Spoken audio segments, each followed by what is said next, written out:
Hi, I'm Shumon. Hi, I'm Benita. Today with us, we have Dr. Isabel Ronay. Dr. Isabel Ronay research interests are in ticks and tick-borne diseases of medical and veterinary importance. She is currently a co-investigator on a research project at the University of Sydney, Australia, investigating a major tick-borne disease of livestock. She was awarded a postdoctoral research fellowship at Columbia University, where she led project on the genetics and behavior of two key tick species associated with tick-borne diseases in the United States. She was also a visiting postdoctoral research fellow in laboratory group that has developed genomic editing for ticks at University of Nevada, Reno. Dr. Ronay completed her award-winning PhD in genetics and entomology at University of Sydney, Australia. Her PhD research was recognized with multiple research awards, including John Henry Comstock Graduate Student Award from Entomology Society of America. Dr. Ronay is a highly motivated early career researcher who has been awarded two postdoctoral fellowships, a research scholarship, and four research grants. In addition, her contribution to entomology have been recognized with 33 competitive awards or travel grants. Dr. Runai has the distinction of currently being the elected early career professional representative for the International Branch of Entomological Society of America. We are very grateful to have you here with us today, and we heartily welcome you to the virtual kitchen lab.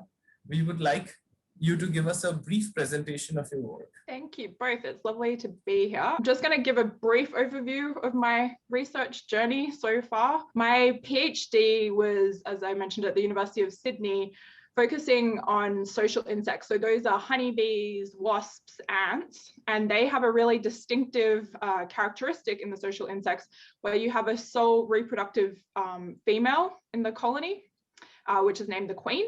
So she lays all the eggs. In honeybees, it's about up to like 2,000 eggs per day. She just spends all her day laying eggs. And then the other females in the colony are workers, which are also female, but they do all the work in the colony. So they go out and forage for food, they look after the babies, and they're reproductively sterile. What we were interested in, what is the mechanistic and genetic basis of this worker sterility? In evolutionary terms, it sort of goes against the normal idea that in evolution, you want to be maximizing your reproductive output. In the workers, they're actually sacrificing their reproductive output for the benefit of the whole colony. So looking at honeybees, I spent a lot of time looking at their ovaries to look at the reproductive state. And this is just one of the microscopy slides that I pulled up from actually one of the PhD students, Sarah, that I've been working with. And they have, in my opinion, very beautiful tissue structure. So in the honeybees, it's like a repeating unit. The stem cells start here at the tip of what we call the ovariole or the filament, and then they progress down this chain.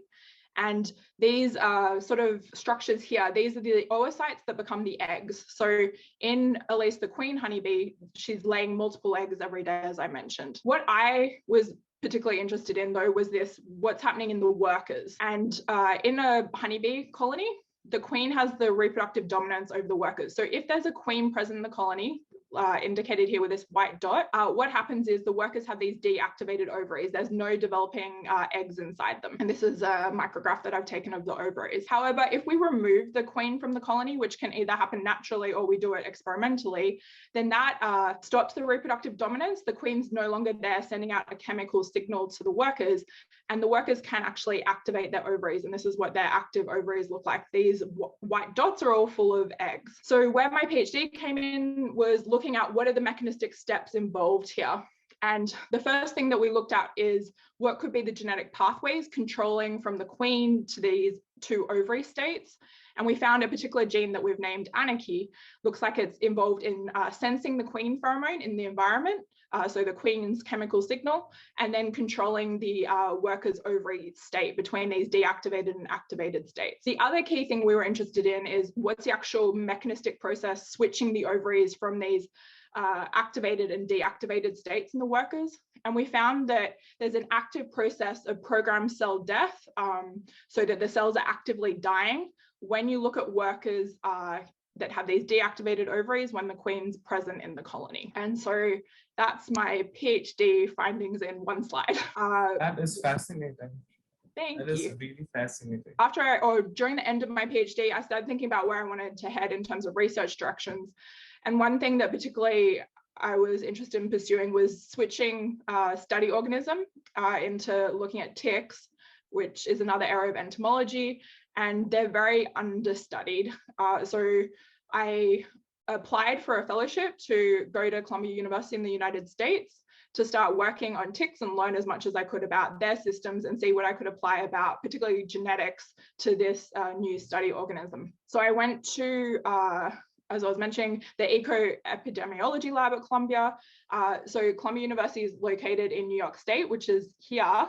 And this part of the US is a real hotspot for tick-borne diseases. There's multiple tick-borne diseases that are in this region, but particularly this is the Lyme disease human risk map.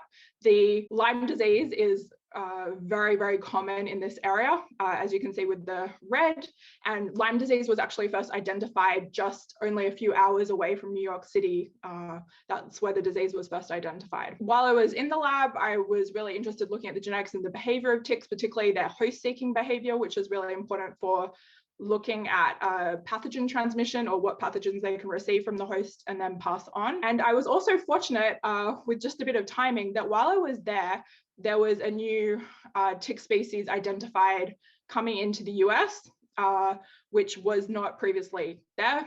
So it was an exotic tick species, and it hit all the major news outlets. They were particularly worried about what pathogens it could be bringing into the country. And then once the tick species was established in the United States, what pathogens it could then pick up from the local host and then transmit to other species. So while we were there, my lab group got some of the first tick samples of this species into the laboratory setup. And I was really interested to look at their behavior.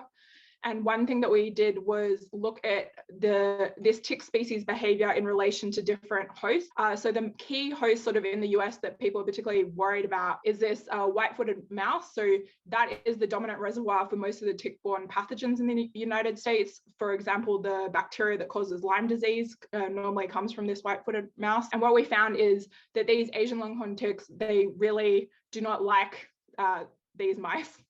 We put them on some of the mice and they would actively run off them. So it was a suggestion that it's unlikely that this tick species will be picking up pathogens from this particular host. And this work has also been supported by a lot of the field studies that people have subsequently done in the field on this species. So I ended up coming back to Australia during the pandemic. And one thing that I've become quite aware of here in Australia is that ticks have a huge impact on the cattle industry here and also internationally. Here in Australia, it costs the industry over $150 million a year. And the particular tick-borne disease that's quite notable and is an emerging tick-borne disease here is got a really long name that gets summarized as called Baytov disease. And when we look at this disease, there's sort of three key things that we're trying to unravel: the host, the vector, and the pathogen. So the host in this context is the cattle, which become very sick. And the vector in this case is these Haemophilus tick species, but there's the particular tick species is actually Haemophilus longicornis, which I was working on in the United States. And it's also an exotic tick species here in Australia that's been introduced. And then the particular pathogen for this disease is actually a protozoan called Thaleira orientalis. And at the moment, we've got a research grant trying to unpick sort of this relationship between the protozoan, the tick, and the cattle. So that's sort of a summary of what I've been working on during my research so far. So I'm going to stop sharing my screen now. That was pretty interesting, and I had never actually read a lot about tick research happening. But yeah, it was pretty informative for me. Everybody has a background since when they started science and since your childhood, or did it grow later? Is there any particular incident that you can remember when you discovered your love for science? Yes, that's a good question, because I think everybody's journey is maybe slightly different in science. I think it was high school is probably where it sort of all started. So during my senior years of high school, I could pick what subjects I was going to be studying for my final year exam. And I ended up picking all the sciences that I could. So chemistry, physics, and biology. And I really enjoyed studying them, but I noticed very quickly that biology was by far my favorite. I used to procrastinate from studying my other subjects by just going and reading my biology textbook. So I quickly realized then that I did quite like biology. And I think I also had a very fantastic high school teacher for biology, and the way that she taught biology really made me fall in love with it, the sort of all the intricacies of the biology world, and then how it also made me understand more about myself and my relationship with the world. And she used a lot of great analogies or things that you wanted to learn more about, such as why does your skin get wrinkly if you stay in the bath too long, and things like that, that all have sort of biological underpinnings that I was really interested to learn more about. And yeah, and then I sort of wanted to see where that would take me. So I ended up studying with my Bachelor of Science, I focused on biology as my major. Different people have different perception about insects, and sadly, a lot of people are scared of insects and they have even a phobia towards them. So, what got you interested specifically in the insects that you have worked in, and what would be your comments to those people who are scared of insects? maybe I was one of those people. Maybe I should start with. When I was going into like my PhD and stuff, I was very interested in the research questions I could look at with insects. So the types of work that I've done, particularly the lab work and things like that, insects are very good organisms to be working on for those types of research questions. We can keep them in the lab. They have things like shorter generation time, easy to maintain in the lab.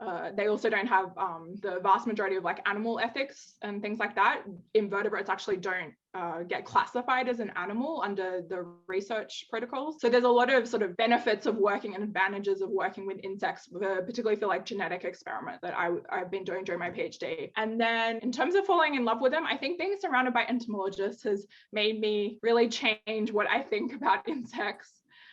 There's so many passionate people out there in entomology who love everything about them, and just being surrounded by them has really made me appreciate the unique biology of insects. And even for things like spiders, I've learned so much about them from my colleagues, and learn about there's like cute little spiders that I think anybody, they're a native actually species here in Australia, so they're fingernail size, and they have these really cool behaviors where they literally like do a waggle dance or put up their back and have a mating display, and they have absolutely amazing behaviors. So I really, come to appreciate, I think, insects. Science is a way of thinking, and it is an attitude rather than just another subject, as it is what makes us reason or ask questions about everything. So what do you think is the most important thing that is needed to become a scientist? That is a very deep question. For me personally, I think things that have helped is probably curiosity. I think I'm very naturally inclined to be curious about the world. And as I mentioned, when I started learning about biology in high school, I was really curious to learn about how things like the human body and how we relate to the world, and then how things work. And then I think during my PhD, that's only became even more apparent, and the sort of wonder with the world for me, and learning about new things and being the first person in the world to like realize something about what I'm studying. And that's just a very amazing feeling. In terms of a more practical thing, I think for a career in science, I'm a very persistent person. And I think that helps in terms of an academic career in science. You get a lot of rejection. That is sort of part of the pathway and journey for a scientist. And being able to pick yourself up and keep going, or if you don't get a response from somebody to keep, and you need that response, things like that. I think if you can be a bit persistent, it definitely is worthwhile. So persistence and curiosity are the two key factors. So it can often be very challenging to accustom oneself to a new culture or adjust to a new place, especially when one is moving across continents. So were there any hurdles you faced while changing continents to follow your passion? What was your greatest realization during this process? Yeah, so during my PhD, as I mentioned, I stayed here in Australia where I grew up, which made, I think, things a little bit more straightforward for me because I was already set up here. I did a lot of travel during my PhD, so I think to a lot of different countries, particularly in Europe and the United States. So that sort of was a good opportunity for me to sort of see what was happening with science in different countries. I personally realized that science is done slightly differently in different places, and people have different research cultures and things like that. It was particularly, I found it really interesting going to lab groups and stuff like that, where in countries where English is not the first language. So for me, working in the Australian context, everybody is speaking English, and then going to these other countries where people were not speaking English, I realized how fortunate I was to work in the system, because scientific research is normally conducted in English in sort of the published literature and things like that. And I realized how fortunate I was, because for other people, it must be quite hard to come into a new language and then have to be working in science using English. So that was really eye-opening for me. I suppose that's not really a sort of challenge for me, but it was definitely an eye-opening experience. And then when I went from Australia during my PhD for my postdoc to the United States, that was an interesting change in culture, because I was going to live in a new country for the first time. There's just like basic things that are very different in different countries that I found interesting, learning new, even things like banking systems and stuff like that you just don't think of, but those practicalities. But in terms of sort of the main challenge that I had in terms of moving was probably actually starting my fellowship and getting over there, because there's a lot of regulations, and I was coming from Australia going to the United States, so I think I was in a fortunate position that there's relatively sort of straightforward access between the two countries. But even just going to get my visa to go over there, all that application, I had to be sent paperwork from Columbia University that then I had to go to the embassy and things like that to get approval, and it took absolute months to get it all processed. So I think for me, that's one thing that getting those types of setup can take a long time. And at the moment, I'm thinking in the pandemic, for people who are moving across overseas as well, I have a lot of friends and stuff who've done it, and I think it's even more complicated at the moment, getting all that paperwork and everything. So before stepping into scientific community, we have different preconceptions about the community. So what do you think is the biggest myth you have heard about scientific community before joining it? One thing that I get quite worked up about and concerned about is that I think a lot of people think that science or scientists are out there to make or are making lots of money and things like that. At least for the scientists that I know, we are a lot of them are employed by institutions such as universities and stuff. And they're really trying to make do with the best that we can with the very limited research funding out there. I'm not sure that a lot of people in the broader community realize how much time, especially these days, that scientists just have to be spending to be applying for money to fund their work. And a lot of senior researchers at the moment are quite worried about how much time they're spending on these applications to get funding to support their lab group so that groundbreaking research can be happening, but the success rates on a lot of funding schemes these days is between 10 to 20%, and people spend months and months on these applications. I worked on a grant application that was over 200 pages and took months of work, and then the success rate is so low. Right now, there are community funded projects in which, or people funded projects that are coming up. So do you want to comment on the people funded projects, like mass funding projects that are happening nowadays? With philanthropists that donate sometimes millions of dollars or a lot more, that I personally do worry about that skewing research, because it does normally go towards the interests of philanthropists, which seems to be quite a specific fields, like space is of particular interest to a lot of them. Neuroscience type questions is also quite interesting to them. And then a lot of diseases, particularly if they're personally affected, if they or one of their family members have a disease, I think a lot of people donate towards those particular research questions, which is great that there is obviously more research funding coming into science, but it does skew what's getting funded and what research is happening. I actually wrote during my PhD a paper on the importance of basic research in biology and used case studies. So there's some really clear case studies in biology such as the green fluorescent protein that a lot of people use in microscopy and underpins like all of biomedical research. That came from people studying jellyfish and looking at why jellyfish glow. So if somebody hadn't just been interested in the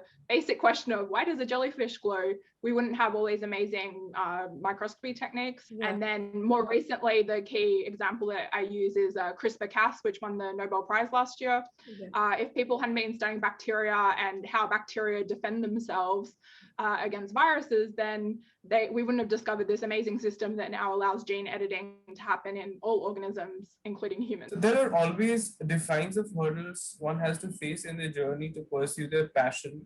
So what were the major hurdles you faced in your journey? I think going to my PhD, in hindsight, looking back, I probably let it overtake my life quite a bit. I loved everything about it. So I was very passionate about doing everything involved during my PhD, whether it was research or working with and getting to know the other postgrads. So we had a really good postgraduate community at Sydney University. And then I went to lots of international conferences. So I spent a lot of time doing that. And I think in hindsight, I probably let it take over my life a little bit too much. And if I was going to do it again, I think I would tell myself to make a bit more time for those things that I was doing before my PhD. That's important, to give yourself some boundaries, keep other things that are important in your life and keep them up, such as hobbies and stuff like that. Your PhD is normally a marathon, so not a sprint. So I think it's really important to still, keep in contact with who you were before your PhD. Everyone has a different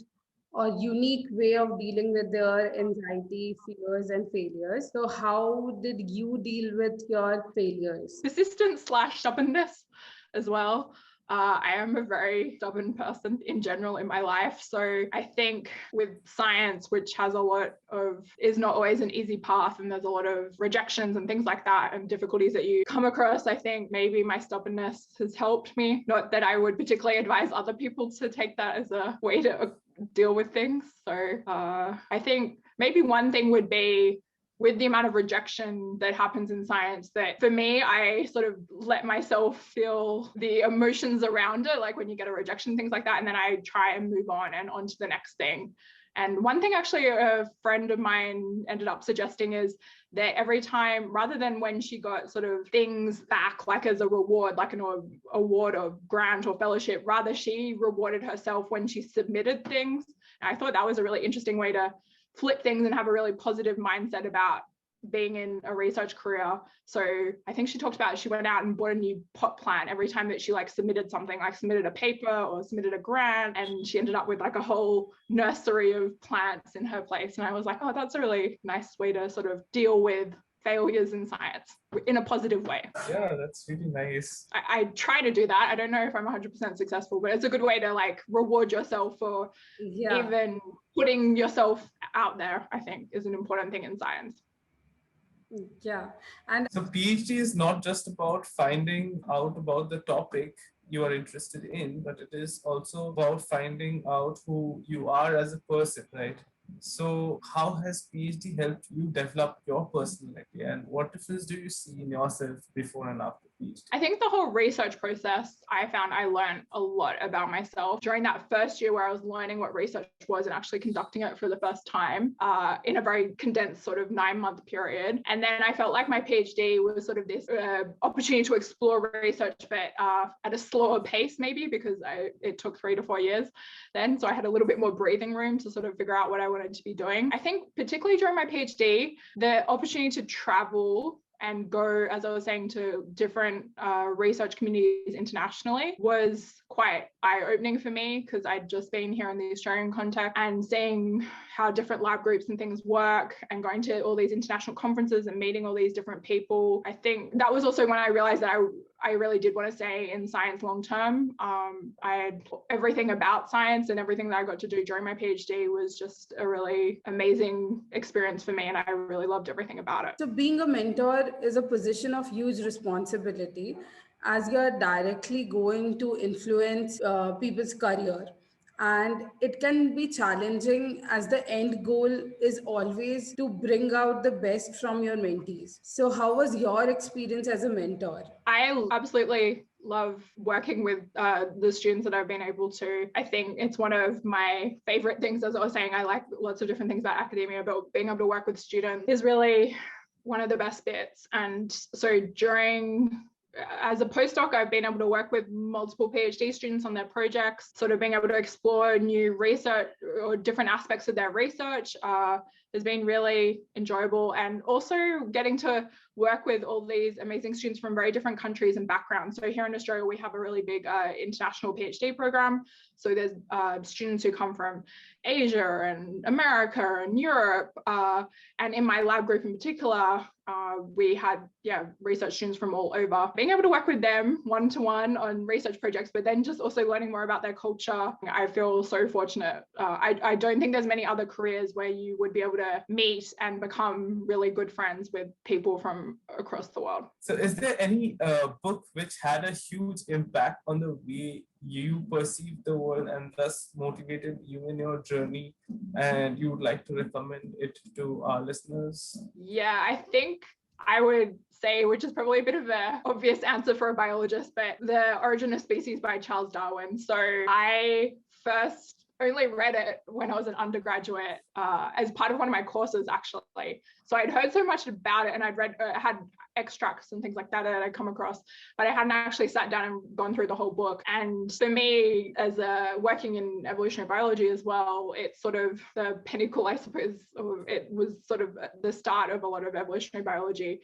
And beyond that, and like what it actually represents for biology as being sort of one of those fundamental books and fundamental bits of research in the for the research community, it's also an amazingly well-written book. Like, I hadn't realized how poetic and things like that it was, and particularly the very last paragraph, which is one of the most famous ones about the entangled bankment and about life evolving, is just one of the best bits of best like phrase and best statement that I've ever read. So did you ever had a plan B, or like what would you have done if not a PhD?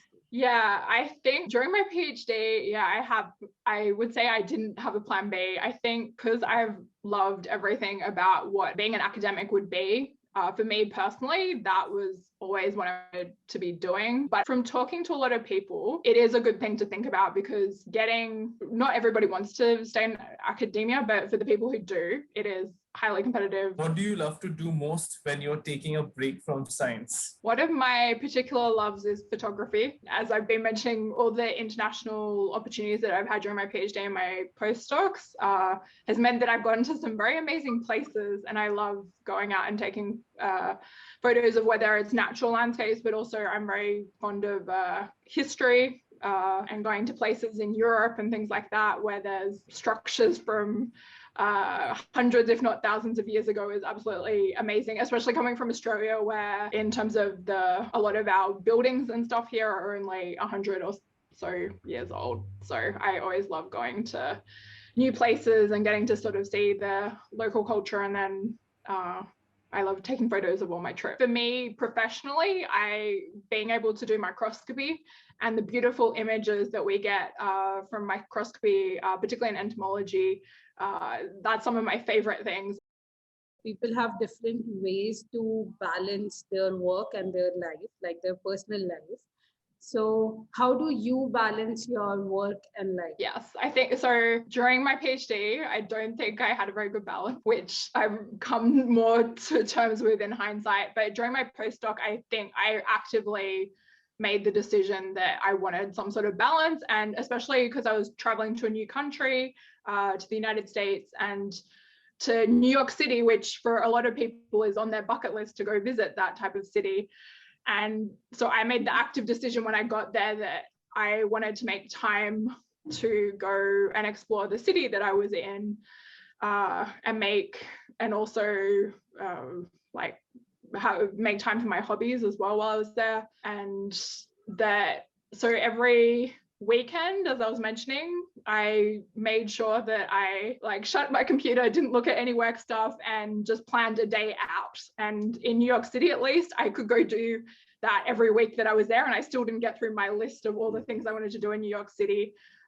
So whether it was going down to see Broadway shows, going to look at the Met Museum, or go out to some of the other boroughs of New York, because every single sort of area of New York's just slightly different. And I don't know what else, everything like that. It was just an amazing experience. And I really, looking back, I'm really glad I made myself that promise that I would go and do something every weekend, because I don't think I would have being able to have that opportunity to go experience another city and culture and immerse myself in it, not just as a tourist, but also living there, I think was one of the best things. I think people often misunderstand when people say that I want to go abroad and do a PhD or a postdoc there. People often misunderstand by just the exposure of the university, but I think it is much, much more than that. You learn a lot about a new city, and actually you balance yourself well when you are like I had seen this, that I balance myself well when I'm outside from home, because then you have to manage a lot of things. With those managing, you kind of learn to manage your own life in a way. I feel that scientists are also entrepreneurs because they have to come up with new ideas and write new research grants. And not everybody who's doing a PhD makes it into a faculty position, right? But then they do have a lot of good ideas. So how do you think we can accommodate or encourage those ideas and maybe encourage entrepreneurship so that science as a whole progresses? So I think I have a few points in answer to that. So one would be, there's not just scientists in academia, there's scientists in industry. At least in the United States, there's a lot of scientists that work for the government. So there's a lot of government funded positions, both at the state and also the federal level, that has that are funded, that scientists get to do research. So that's sort of one aspect, I think. So academia is not the only place that you can do scientific research, would be one point. The second is, for me, at least in my area, particularly things like molecular biology, microscopy, I would not be able to do that if I was not in an institution, because the types of facilities I need and the types of molecular reagents and things like that, I would not be able to run those. I would not have access, and I would not be able to afford those types of experiments. So that's sort of one caveat. But in terms of the body of science that's out there and for people to participate, I think the opportunities of, if there was like repositories where people could list their ideas, and I think science is moving towards this. I think the idea of open access is being a huge push in over the last decade and things like that. And there's pushes to also for earlier in the process, so not just the final manuscript being published, but also the whole process of the experimental design, the data collection, and then the final manuscript as well. So I think potentially what you were thinking about is more that upstream type of thing. So, and potentially people could be writing up research ideas and research protocols and putting them up online, like bioRxiv, which is the current version for manuscripts, which is open access. And I have become I've seen all the huge benefits of that type of initiative, and all my recent research papers I've tried to put up on bioRxiv, because I feel like it's quite an important thing as an early career researcher. It's open access, and it gets your research out there a lot quicker than if you go through the traditional scientific publishing route. If anybody's really interested in this sort of like aspect of biology in particular, there's a specific website called ASAP Biology, which has a lot of more information about preprints, what it's doing, about the whole publishing enterprise in biology, if anybody's interested. Thank you so much. Thank you so much for inviting us on that. So now we are almost in the end of this interview.